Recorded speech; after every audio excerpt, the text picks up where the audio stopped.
on est sur toutes les plateformes de téléchargement, de streaming légal. Illégal, on ne sait pas. On n'a pas regardé. Alors, les Marxistan, c'est un groupe de musique klezmer et on chante en yiddish et on existe depuis 2014.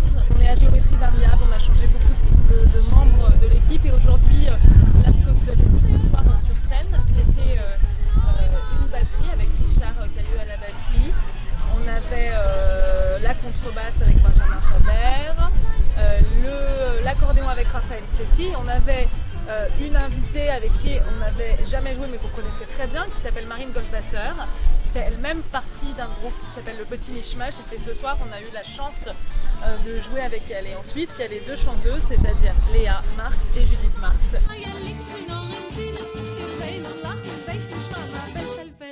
La musique klezmer, c'est une musique de tradition juive.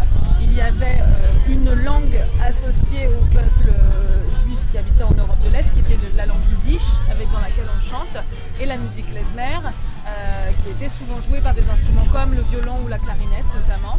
On fait pas toujours du bal, des fois on fait du bal et donc il y a plus de morceaux instrumentaux et des fois on fait un concert tout simplement où les gens dansent aussi en général, mais qui est moins axé sur le bal parce qu'il y a plus de chants, c'est-à-dire que la musique klezmer et la chanson yiddish, c'est on va dire deux membres d'une même famille.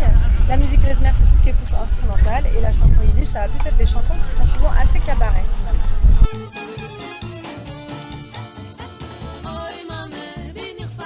C'est une musique qui a été donc beaucoup jouée avant la Deuxième Guerre mondiale, bien sûr, et aujourd'hui elle existe à travers les générations, les nouvelles générations finalement.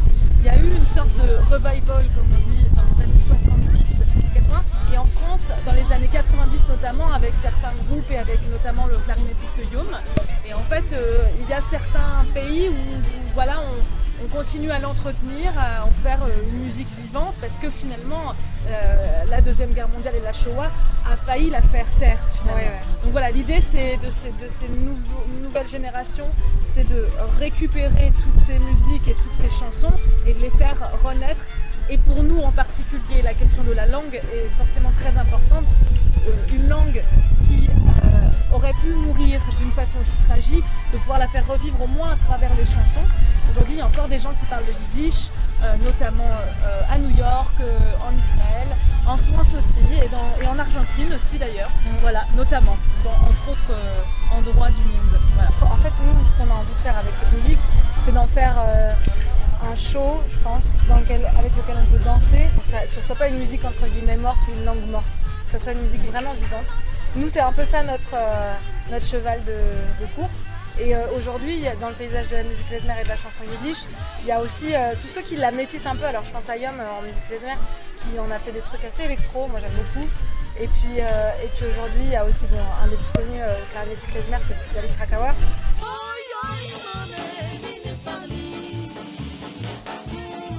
Alors nous, l'intérêt pour nous de chanter en yiddish, c'est que c'est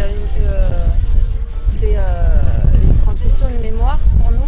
Ce groupe, il est parti de notre maman, qui est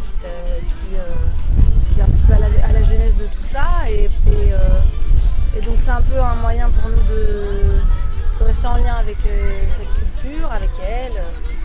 Nous, elle nous a été amenée, cette langue. On n'a pas appris à parler avec, nos parents ne le parlaient pas, nos arrière-grands-parents ne le parlaient pas. Ce n'est pas lié du coup directement à nous.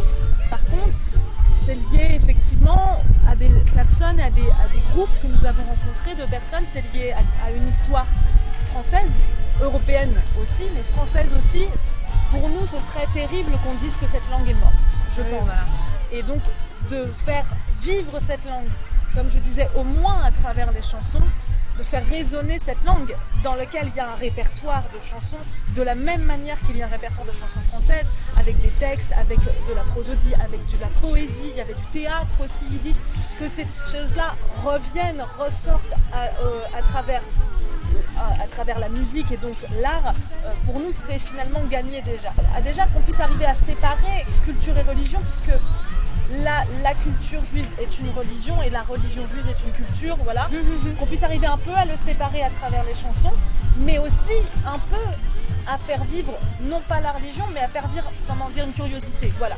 À amener, de la même manière que moi, je vais être curieuse de tout un tas de cultures pour des raisons que je peux même pas forcément m'expliquer, que certaines choses me touchent plus que d'autres, alors que ça n'est pas là d'où je viens, qu'on puisse arriver à donner ça aux autres aussi. Les gens racontent, je comprends pas les paroles, mais ça me touche profondément, je ne sais pas pourquoi. Et c'est ça pour moi qui est gagné, en fait. Voilà, sur la culture juive, en général, c'est ça.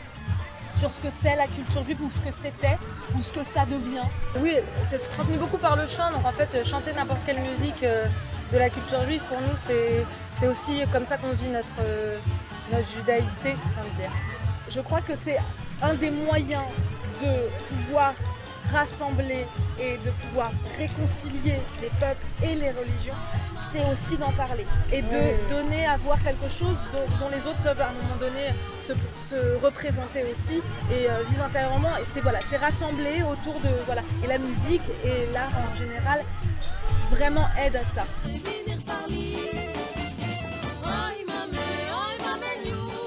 Il y a une tournée cet été. On vient de sortir un album qui s'appelle Around Empire, Autour du feu. Il est disponible partout, il est en vente aussi sur notre site internet. Voilà, on en est très fiers. Il est également disponible en vinyle à l'issue de nos concerts. Et on aura une belle date à Paris, voilà. On sera très content de la faire. On cherche aussi une structure pour nous accueillir dans le cadre d'une résidence à la rentrée. Voilà, il y a plein de... Je dis ça au passage. Il y a aussi un clip qui est disponible qui va avec notre album, qui s'appelle Oy Mame Benir Farlit, et dont on est très fiers, c'est notre premier vrai clip. Voilà. Et donc voilà, on est contents et contents.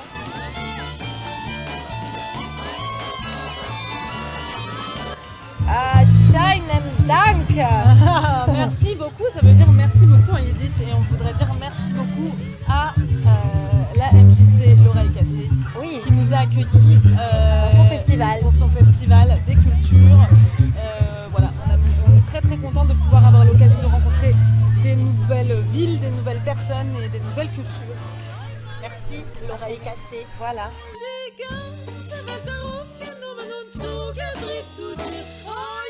Alors, on est sur Instagram et Facebook. On a un site internet qui s'appelle marxsisters.com.